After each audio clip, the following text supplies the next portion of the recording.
ఎండాకాలం వెళ్ళిపోతుంది. అప్పుడప్పుడు వర్షాలు కూడా పడుతున్నాయి. మళ్ళీ వడియాలు పెడదామన్నా పెట్టలేము. ఈరోజు కాస్త ఎండొచ్చింది. సగ్గుబియ్యం టమాటా కాంబినేషన్లో వడియాలైతే పెడదామని మేము ఒక చిన్న గ్లాసు సగ్గుబియ్యం తీసుకున్నాము.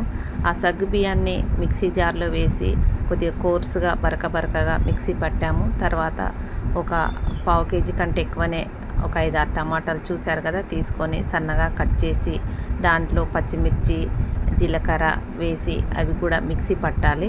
ఇక సగ్గుబియ్యాన్ని అయితే మనం ఇలా కొద్దిగా బరకగా మిక్సీ పట్టుకోవాలి. టమాటాను కూడా ఇలా మిక్సీ పట్టాలి.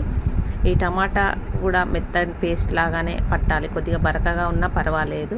తర్వాత ఒక మందపాటి గిన్నె స్టవ్ మీద పెట్టి దానిలో 6 గ్లాసుల నీళ్ళైతే తీసుకోవాలి. ఒక చిన్న గ్లాసు సగ్గుబియ్యానికి ఒక గ్లాసు టమాటో జ్యూస్ అయింది, 6 గ్లాసుల వాటర్ అయింది. మొత్తం 8 గ్లాసెస్ అవుతాయి. ఈ నీళ్లు బాగా మరగనవసరం లేదు. కొద్దిగా వేడి కాగానే మనము ఆ నీళ్ళల్లో సగ్గుబియ్యం రవ్వను ఈ టమాటా జ్యూస్ను వేసి ఇలా కలుపుతూ ఉండాలి.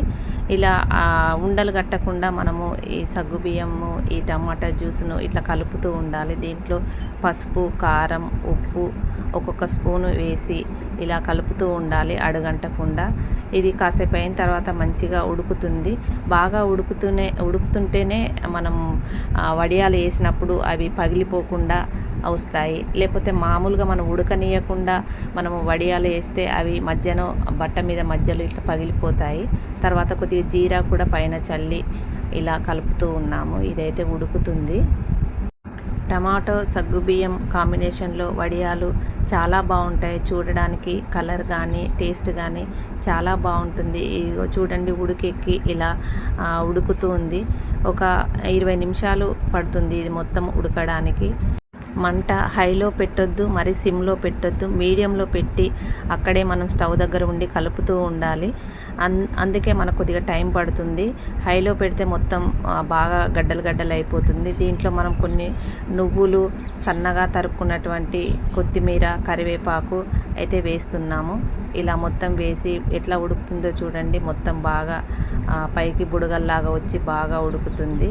ఇలా ఉడికి ఇది పైన మనం గంటెతో ఇలా అంటే తేనెలాగా బాగా పాకం ఎలా వస్తుందో అలా వచ్చి ఈ సగ్గుబియ్యం జిగురు బాగా ఇదవుతుంది. అప్పుడే మనకు ఉడికినట్టుగా తెలుస్తుంది. ఇలా ఉడికిన తర్వాత దించి దాన్ని కాసేపు చల్లారనివ్వాలి. మరీ వేడి మీద పెట్టొద్దు. అది ఒక మీడియంగా చల్లారనివ్వాలి. బాగా చల్లారొద్దు, మామూలుగా ఉండాలి. తర్వాత ఇది మేమైతే కాటన్ క్లాత్ వేసి క్లాత్ మీద వేసాం. కానీ పాలిథిన్ కవర్ మీద వేస్తే బాగా ఎండిన తర్వాత వాటికి అవే ఊడొచ్చేస్తాయి. బట్ట మీద కంటే కవర్ మీద వేస్తేనే బాగుంటుంది. మేము కొన్ని కవర్ మీద వేసాము, సరిపోలేదని ఒక కాటన్ క్లాత్ మీద అయితే వేసాము. క్లాత్ మీద వేసిన వాటికంటే ఈ కవర్ మీద వేసినవి చాలా బాగొచ్చి తొందరగా పైకి లేచి ఊడొచ్చాయి. ఎండడానికైతే 2 నుండి 3 రోజులు పట్టింది. ఒక చిన్న గ్లాస్ అంటే 150 గ్రామ్ సగ్గుబియ్యానికైతే ఒక 100 నుండి 120 వరకు వడియాలు అయితే వచ్చాయి. చూడడానికి కలర్ఫుల్గా, ఎమ్మీగా, తినడానికి కూడా అంతే టేస్టీగా చాలా బాగున్నాయండి సగ్గుబియ్యం టమాటా వడియాలు. ఇంట్లో నువ్వులు కూడా వేసాం కాబట్టి నువ్వుల్లో కూడా కాల్షియం ఉంటుంది. సగ్గుబియ్యం, నువ్వులు అన్నీ హెల్దీవే మనకు. ఇలా మనము కాసేపు ఒక అరగంట కష్టం అనుకోకుండా చేసుకుంటే సంవత్సరం అంతా నిల్వ ఉండే ఇలా వడియాలను అయితే మనం పెట్టుకోవచ్చు. ఎండ బాగా ఉంటే 2 డేస్లో ఎండిపోతాయి. మాకైతే 3 డేస్ పట్టింది. ఎండిన తర్వాత తీసి ఒక బేషన్లో అయితే వేసాము. తర్వాత వేపితే ఇలా వచ్చాయి. టేస్ట్కి మాత్రం తినడానికి చాలా బాగున్నాయి.